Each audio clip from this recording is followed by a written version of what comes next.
I was in a rock band, and I remember this dude, he had really fancy stuff. I'm like, man, you got nice, fancy gear.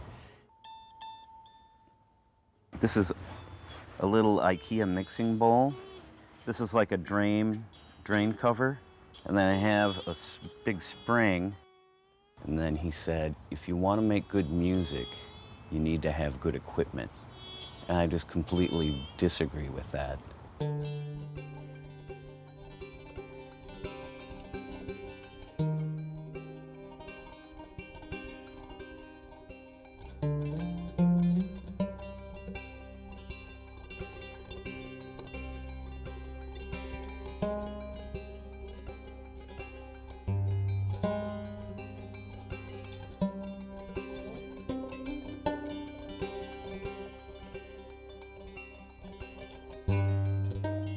I'm self-taught how to play music. I wasn't interested in learning how to play the banjo. I just like the sound of it.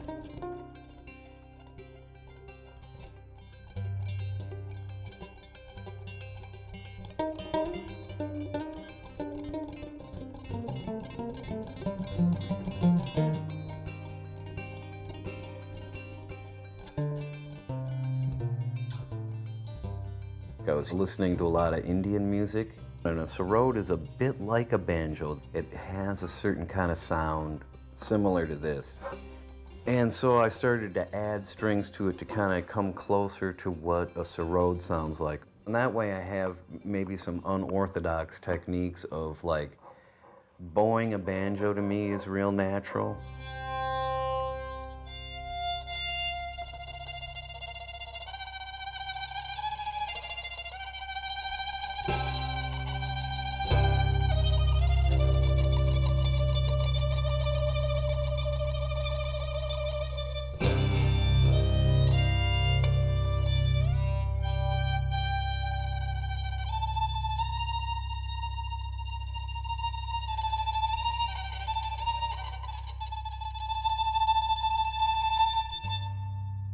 This is the third version of the banjo. So it has a total of 23 strings. I have 13 of these. These are like sympathetic strings. They resonate when you play the same or a related note. It's just, I want it all to be just what it is, just very honest.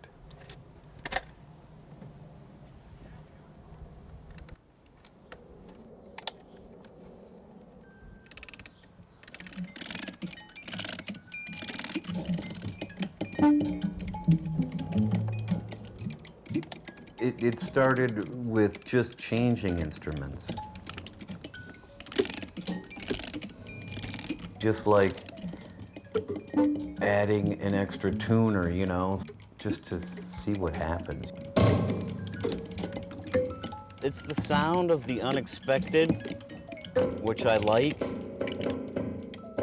This is a machine that I made out of a bunch of music box mechanisms, and they've all been manipulated and kind of broken in different ways.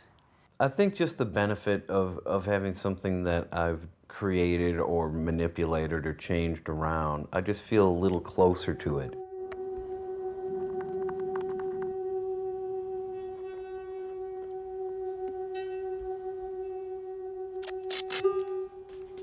My wife plays violin, so I've always wanted to make an instrument for her. I just make stuff for friends of mine, you know, people that I love that are musicians. And it might sound awful, but I know it'll always have something. It'll have a certain unique character. So I took a gourd and just cut it in half and then put those two halves together. And then I put a skin head on this end. And this is just wood with small gourds as little amplifiers. I like an instrument that has something to it, you know, that you want to look at it and hold it and it can be your friend, you know, like this one. So then I'll just let this dry in there and then I can string it up.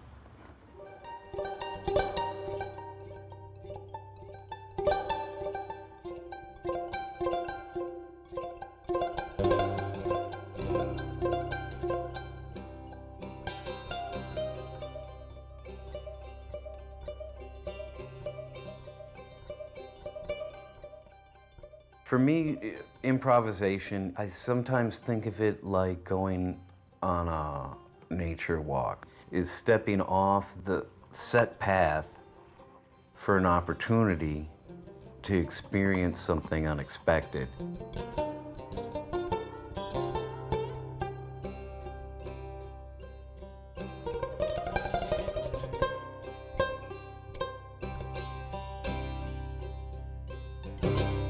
It becomes more about music as shapes and colors.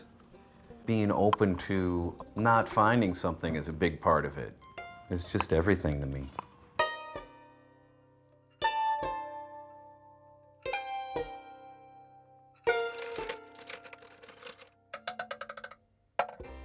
I just like to have junk around, random stuff. This is a banjo bridge, or pieces that I've made out of bone. And little, fixtures and stuff I like. And pieces of fret wire. What is that?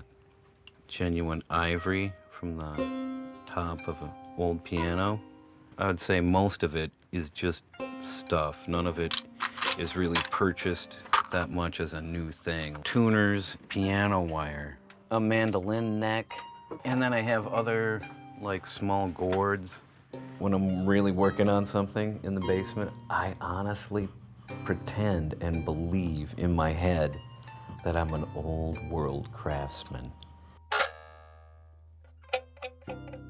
I think it kind of gives me like some odd false confidence, which I like false confidence, to go ahead and do things that I don't know how to do.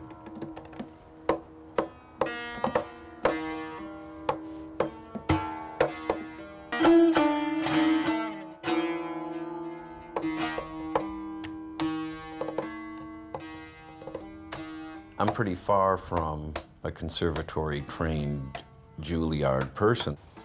If you have something in you to express, it's like a poet that doesn't have a big vocabulary, but it has a big soul. It doesn't matter, because it'll come through. Let's say a piece of music, right? A set piece, a written composition. Anybody can learn how to play that. I'm not interested in what someone can do, but I'm very interested in who they are.